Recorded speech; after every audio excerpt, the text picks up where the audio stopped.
I'm Sean Aylmer, and this is a Fear and Greed extended interview.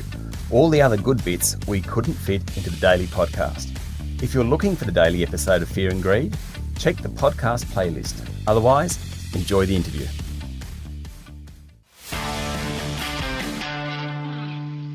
With JobKeeper in its final days, everybody's bracing for the impact on business, particularly the potential for a spike in both insolvencies and maybe unemployment. February's employment numbers were better than expected. It was undoubtedly good news, as jobs are the key to Australia's economic recovery. I wanted to look today at a different aspect of the employment market, apprenticeships. The government did a lot of work during the pandemic to shore up the number of people starting apprenticeships, both through JobKeeper and additional wage subsidies. Paul Bennett is the General Manager of ANP, that's the Apprenticeship Network Provider, at MEGT. Now that one is Melbourne Eastern Group Training. It's a not-for-profit organisation working in this space for almost 40 years. Paul, welcome to Fear and Greed. Good morning, Sean. Thank you. Tell me a bit about the Melbourne Eastern Group Training, MEGT, and the work you do with businesses and apprentices. Yeah, we're the largest and only national apprenticeship network provider currently operating in the market, Sean. We've been in existence over 30 years providing these types of services, so we certainly know our stuff in terms of supporting both employers looking to engage an apprentice as well as then supporting the apprentice during their journey. Our services cover all aspects of the typical apprenticeship life cycle. That is, both we assist employers and potential apprentices with their search for opportunities, so the typical recruitment and placement services we provide through our gateway services. We then support the facilitation of the sign-up, the establishment of the training contract, and then we also support both the employer and the apprentice during the life cycle of their learning journey. Okay, and this is across all trades? Yes, any eligible apprenticeships and traineeships that qualify and are eligible, we're able to provide those services. Fantastic. So tell me, how have apprenticeships fared during the pandemic? We hear lots of anecdotal stories about not enough qualified tradespeople around, but in terms of apprenticeships, how's it gone?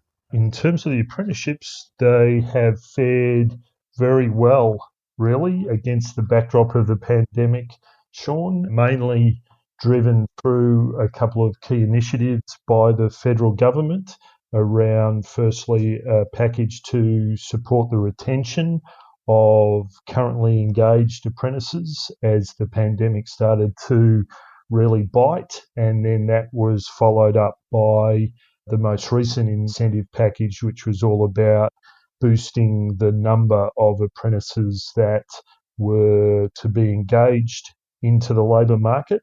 And those two initiatives have seen really significant demand from employers to utilise those two incentive packages in their various forms and drive the engagement of apprentices. Okay, and so they were basically the government paying part of the wage of the apprentice, is that right? That's correct, yeah. So the first incentive package, which was the supporting apprentices and trainees package, was about offsetting the costs of retaining the apprentice in what might have been a dip or reduction in the turnover of the business. So that was provided to support the business to retain the apprentice. And then the second initiative, the Boosting Apprenticeship Commencements, was all about actually driving the employer to engage new apprentices through, again, subsidising the wages of the apprentice. Okay, so what's the status of it? We know JobKeeper's ending at the end of this month. What are the status of these apprenticeship schemes in terms of the government, what they're going to do with them?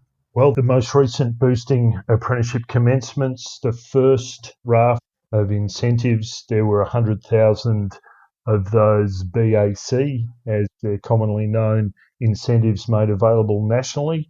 Those were introduced in early October, and those were fully consumed within 5 months. So just very recently, those 100,000 were consumed, and the government's made the prudent approach of extending that to a second phase of the BAC, which is anticipated to support a further 70,000 new apprenticeship placements. So beyond the fear and trepidation of what's going to occur around the JobKeeper space, there is those initiatives specifically targeting the apprenticeship space that will ensure support for those employers that do engage new apprentices. And so what are the trades that we're talking about?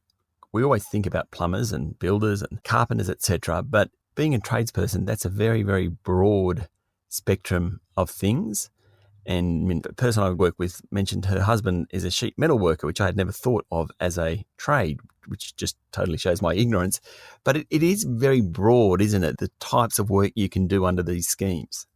Absolutely, Sean. And the important thing to remember, while the broad umbrella term of apprenticeships is utilised by government and organisations such as ours, that covers both the traditional longer term apprentice structures, but also the traineeship structures as well, which tend to be shorter term. So it would be difficult to find an area of industry or business where one of those opportunities is either an apprentice or as a trainee didn't exist. You've got all of the community sector in terms of carers, disability support workers, etc., that could access formal training under the VET scheme as part of a traineeship. And then the longer term aspects of things like, as you pointed out, the traditional trades may fall into the category of apprenticeships. Paul, stay with me. We'll be right back.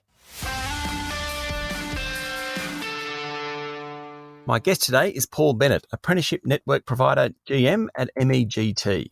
So where's the demand at the moment from your experience? What are the traineeships or apprenticeships, as you just pointed out, which are most in demand at the moment? Well, the traditional trades like construction have fared really strongly and continued in certain areas nationally for MEGT and for the sector. So that's fared really well. A lot of the demand mirrors really the skill shortage areas. So areas like disability support workers, aged care sectors, those growing areas because of demographic drivers or policy changes are actually really still in demand for skilled workers. And obviously bringing people in at an entry level point and engaging them in an apprenticeship or a traineeship and providing those skills, there's still huge opportunities in those emerging areas, such as some of the digital areas as well. We're also seeing anecdotally that because of the restrictions around international travel and the focus more on domestic recreation and holidaying, that things like caravan, leisure craft, etc., there's significant demand at this stage for labour to be providing solutions to those businesses that are servicing those sectors as well. So the pandemic is producing a range of really unexpected opportunities within the labour market as well. One of our favourite guests on Fear and Greed is a gentleman called Simon Kustenmacher, who is the co-founder of the Demographics Group. And he spends his life looking at demographics and how things are changing. One of his big pushes is about educating youth. And for him, it is actually all about trades. He really thinks that in the future, where there'll be so much demand is around trades. I mean, more so than university, for example, and more so than unskilled.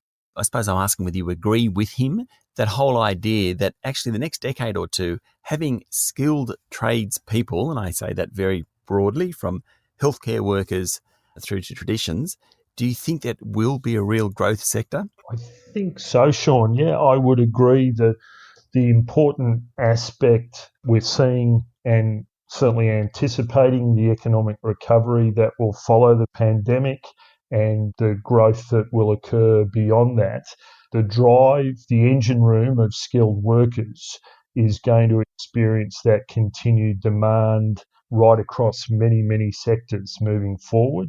It's really important that that skills pipeline is maintained, because for Australia to remain internationally competitive, as well as driving our domestic growth, it's going to be critical that those skilled areas are actually available in sufficient supply to drive that economic engagement with the recovery as well as the sustained growth beyond there. So, yeah, look, absolutely the skilled approach is just as important as any other element of the supply side of the equation. And do you think there are enough candidates at the moment, or is there room for a lot more people, school leavers?